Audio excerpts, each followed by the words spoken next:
Udah pernah dengar cerita tentang jiwa yang dimakan sama makhluk halus belum? Sini gue ceritain. Sebelumnya maaf banget karena gue baru ngonten, karena belakangan ini gue juga lagi hektik ngurusin skripsi dan ada kerjaan lain juga. Oke, jadi ini cerita dari followers gue. Kita sebut aja namanya Winda. Pada awal tahun 2023, tepatnya di bulan Februari, Winda sama 6 temannya ini tuh main ke pasar malam yang jaraknya itu lumayan jauh dari rumah mereka. Dan tempat pasar malam itu tepatnya di lapangan yang lumayan angker. Salah satu temennya mereka, kita sebut aja namanya Dinda, karena dia menyebutkan namanya di sini Dinda dan itu udah disamarkan. Dinda ini tuh keadaannya dia lagi hide.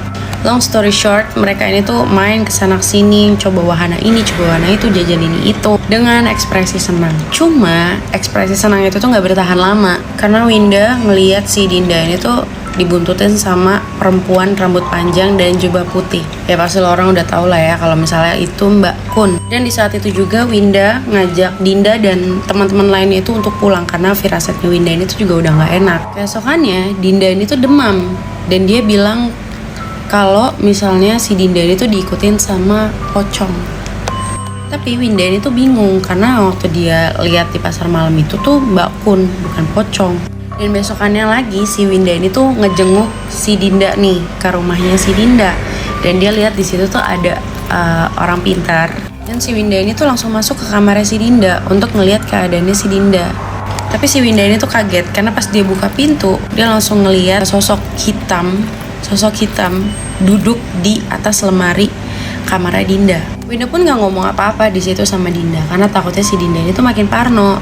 Lalu si orang pinternya ini tuh kelilingin rumahnya si Dinda itu dan dia bilang ada 7 sosok yang ngikutin si Dinda. Di antaranya itu ada kuntilanak, terus ada 2 anak kembar tanpa kepala, ada pocong, ada sosok genderuwo, dan ada kakek-kakek yang entah itu dari mana. 2 hari setelah kejadian itu, Dinda pun membaik. Sampai malam keempat, yaitu malam Jumat Kliwon, Dinda ini sempat kesurupan. Itu kesurupan 3 sosok sekaligus. Itu yang pertama ada Kunti, ada pocong, sama ada kakek tuanya itu. Di sini nggak dijelasin sih, mereka itu ngomong apa aja. Intinya mereka 3 sosok tersebut itu minta Dinda ini dibawa paksa ke alamnya mereka. Aduh ini kepanjangan, gue lanjut besok lagi ya. Follow gue untuk cerita horor lainnya. Bye. Si cantik bilang, Pak pesen ya sebungkus pedes. Terus si kakek-kakeknya bilang, emang adik suka pedes? terus si cantik bilang, itu buat orang tua saya. Terus tiba-tiba suasananya tuh berubah jadi serem banget. Karena si bapak-bapak yang jual sate gupak ini, nadanya tuh kayak ngeledek. Tapi ngeledek serem. Kayak buat orang tua, buat orang tua, buat orang tua, buat orang tua. Dan beneran di sini tuh ceritanya bapaknya ini sambil geleng-geleng gitu. Kayak palanya tuh ke kanan ke kiri tau kan, ngerti kan? Terus tiba-tiba pandangan dia tuh jadi hitam. Tapi tuh kayak ada yang ngeraba di bagian leher. Terus turun maaf banget ke PD. Tapi ini si cantik gak bisa gerak. Bisa dibilang kayak repot kali ya.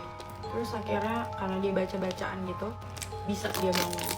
Dia kebangun di jam 10:05. Padahal dia ngerasa di mimpi itu tuh udah hampir 24 jam gitu. Tapi dia baru tidur 5 menit. Nah itu pelajaran buat semua, yang perempuan-perempuan khususnya, untuk selalu jaga kebersihan. Apalagi mens hari pertama. Pembalut itu emang harus diganti 4 jam sekali. Karena nih badan kita kalau misalnya kita lagi datang bulan tuh wangi loh. Wangi, maksudnya wangi. Ngerti kan, wangi yang dicium sama makhluk yang tidak kasat mata. Dan mereka senang kalau misalnya kita lagi datang bulan, ditempelin terus. Maka dari itu harus jaga kebersihan. Mandi, usahain sehari, minimal banget sehari sekali.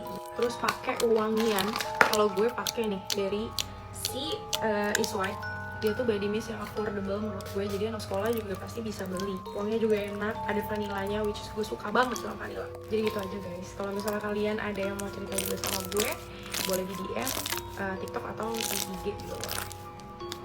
Bye.